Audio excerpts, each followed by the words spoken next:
everybody, thanks for joining me. Today we're going to talk about proper rotation through our thoracic spine. That's where our ribs attach. And why is this important? Well, it's important because a lot of us have very tight rib cage, whether it's through lifestyle patterns or even just being seated. As you sit long periods of time, you round forward. You don't use your ribs and your lungs to their extent, so the ribs don't get that stretching out, that movement that allows for better mobility. And in the long run, what often does happen is that when you go to rotate, your rib is tight and the lower back takes on a lot of that rotation. But the lower back, the lumbar vertebrae, are big chunky vertebrae, and they don't have a lot of rotation within them. So whereas the rib cage, each thoracic vertebrae rotates about 3 to 5 degrees, so the total rotation for your thoracic spine sits at roughly around 47 degrees. The lower back only has a few degrees, each vertebrae only has 5 vertebrae, so we're looking at more just the rotation of about 12 degrees. So here we go. We're going to focus on our rib cage.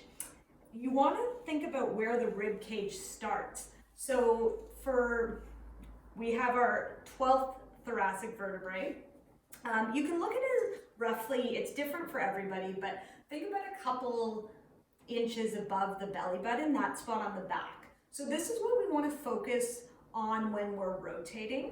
And this is helpful too. So if you're doing any rotational crunches, any kind of side bending, you want to think of it starting from this area. So we'll do a little exercise. Sit tall. Think of your spine kind of as a string of pearls. So you lengthen it, you create space between each individual pearl. You always want to think of being long before you rotate. Picture the spine as maybe a corkscrew. So it stays straight and then rotates around the point. So think about this area. Take a deep breath in, relax your shoulders, and then we're going to initiate the rotation from this area. You can even keep your hand here on that space in the back too. And then as you hold here, each inhale, can you gain a little bit of length? Can you press the crown of the head up a little higher? You can let the arms release. You can gently press into the floor with the arms. Keep the pelvis center. Inhale again, maybe lengthen a little more. Can you go a bit farther? And since we're training more thoracic rotation right now, just keep the chin center of the chest. One more breath. And then let's slowly take it back, but keep the length in the spine. And we can try that on the other side. I like to switch my legs each time because we get into patterns of how we cross our legs. So it's good to mix it up. And again, come back to that point. Think about the back. Inhale, lengthen. Fill the ribs with air. And then exhale, rotate. Let the hands drop if you like. Inhale, lengthen. Exhale, rotate, maybe increasing the rotation each time. Inhale, lengthen, rotate.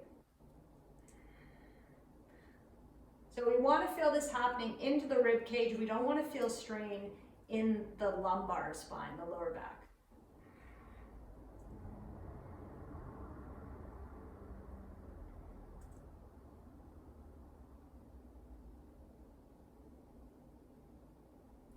And then you can come back center.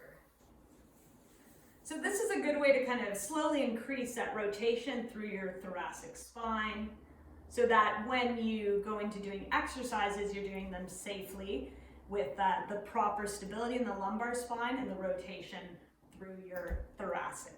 Thanks so much for joining me. I'll see you next time. Bye, everybody.